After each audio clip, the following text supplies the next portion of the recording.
did. I spoke to Steve Witkoff. He had a great meeting with a lot of people, and the primary meeting was on food.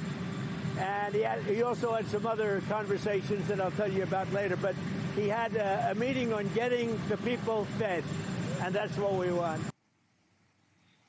Two of President Trump's top advisors in Israel took an unprecedented trip to Gaza today to see the truth about the food distribution sites in Rafa. Real facts do matter.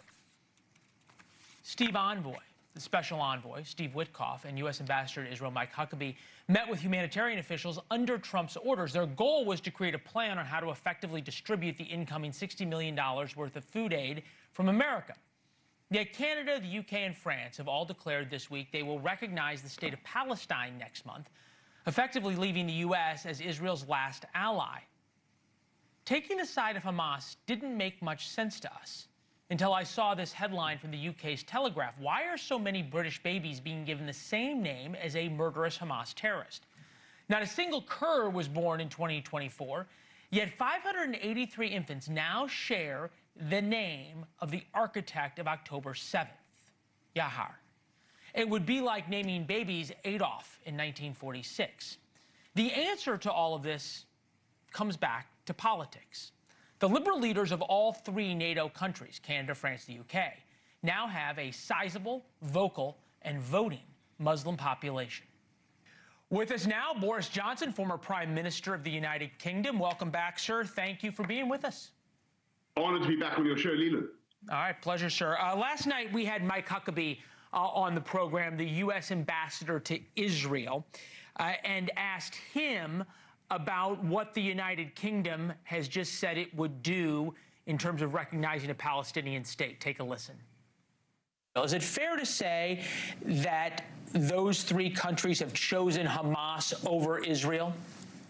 That's a very fair statement. It sounds harsh, but how else can you interpret it? And by the way, you know who really celebrated those statements that were being made by France and the UK and Canada and the other countries? Hamas. They loved it. They danced in the streets over it. That ought to tell you everything you need to know.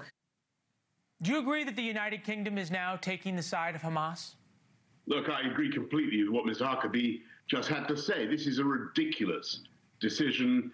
There's a thing called the Montevideo Convention, Leland, I'm sure you know, which the UK subscribes to. It governs the rules about the recognition of states. And you're not supposed to recognize a state unless it has clearly defined boundaries, which are plainly the so-called state of Palestine does not, and it has a government that is capable of controlling those borders. And part of the government of the putative state of Palestine is the psychotic Islamo-fascist terrorist group Hamas.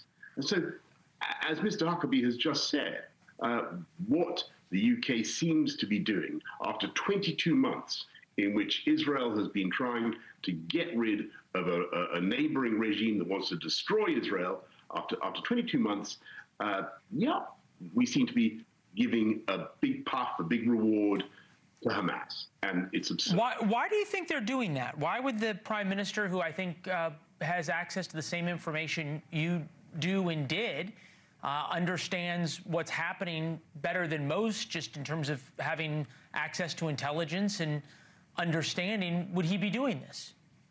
I'll tell you why, and it's very, very sad. It's sickening. It's nothing to do with promoting peace in the Middle East. It's nothing to do with advancing a two-state solution. It's everything to do with the continual oscillation of the Labour Prime Minister between his own two states, a state of paralyzed inaction and a state of panic about what's going on in the Labour Party. The problem with the Labour Party, the governing party in our country, is that they're terrified of losing the votes of the Muslim community. It's nothing to do with helping the Palestinians.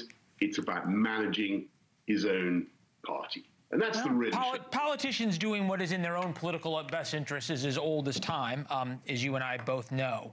I don't think it is, Leland, because I think this will come back to bite him on the butt. You've been on record saying that you support a two-state solution. You support the idea of the Palestinians having a state. And you rightly point out at the same time that when given effectively a state, which was Gaza, the Palestinians elected Hamas, which is a bunch of Islamist terrorist fanatics. The West Bank, which is run by the Palestinian Authority, isn't much better. They still pay millions of dollars in money that they get from the West in aid to the families of terrorists. What makes you think, and I ask this respectfully, that a Palestinian state is going to work out better than the two quasi-Palestinian states we've already had do?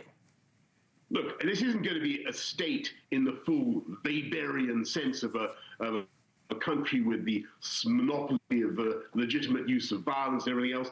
This is going to be, I think you're going to have some sort of federalized solution where you have a government of a Palestinian entity that has limited but important powers. It doesn't have an army. It doesn't dispose of its own weapons or security, and you leave that to others. But there is a way of doing that. And some of the stuff that we've heard recently about the future of Gaza, how it could have an amazing future it's an amazing part of the world, this Mediterranean coastline. That's true, but you're not going to achieve it while Hamas is running Gaza. No, you're not. I want to get back to what's happening in the UK, because I think what is happening in the United Kingdom is a warning sign to what could happen in America, also what's happening in France as well. This is just a little bit of coverage of Israel, Hamas, and the war in the United Kingdom. Take a listen. Now, a UN-backed monitor has in the last hour said that the worst-case scenario of famine is playing out in the Gaza Strip. The sheer number of deaths in Gaza is bleak and horrifying, and it also tells the story of this grim war. What's being described as a limited number of aid trucks have again been entering the territory, but for some it's too little too late, with the Hamas-run health ministry saying another 14 people have died from malnutrition in the past 24 hours. Is there any way to describe this other than rank anti-Semitism? Look, I think that underneath the whole thing, Leland, there certainly is a real element of anti-Semitism. But what you're seeing here is a lot of stories that, when you dig into them, turn out not to be quite as they seemed at first. Remember the story about the hospital that the Israelis were supposed to have blown up on right in the first month of the war? Turned out not to be true. Just this week, the picture on the front of the New York Times of the little kid who was emaciated, and they said it was starvation. It wasn't starvation, and the New York Times gracefully had to retract that. And time and time again, you're seeing Hamas win the propaganda war. Remember, Hamas started this on October the 7th. They sent those terrorists into Israel to kill, maim, torture as many innocent people as they could, because they knew that Israel would be absolutely bound to launch reprisals, and because they knew that they could weaponize those reprisals to destroy the rapprochement between Israel and the Sunni Muslim states, but also to cost Israel support in the Western world generally. And the tragedy is that we're falling for it. We're falling for it now. And but that's the whole point, right? That leaders are the ones who are supposed to not fall for it. Leaders like yourself are the ones who are supposed to provide moral clarity. And look, to a certain extent, America is not immune from this, because Joe Biden and Kamala Harris fell for it as well. But you think about the coverage of this also. Journalists aren't supposed to fall for it either. You pointed out the New York Times, rightfully, I think. But even this week, we have these juxtapositions, right, of the UK Prime Minister saying he's going to recognize Palestine, helping Hamas, and one of the British-Israeli hostages who has been released come out and have a blistering statement. As a dual British-Israeli citizenship who survived 471 days in Hamas captivity, I am deeply saddened by your decision to recognize Palestinian statehood. This move does not advance peace. It risks rewarding terror. It sends a dangerous message that violence earns legitimacy. Shame on you. And yet, this continues not only by leadership, but in the media as well. We had the video come out by Islamic Jihad, one of the Hamas other terror groups in Gaza, of a young prisoner hostage who they had taken, who was starving. He said in the video, "I'm hungry, I have no food, I have no water." The terrorists wanted him to say that on TV. That's why they put the video out. And for all the worry about people starving in Gaza, there is zero to no coverage about him starving in Gaza at the hands of Hamas. Why is that?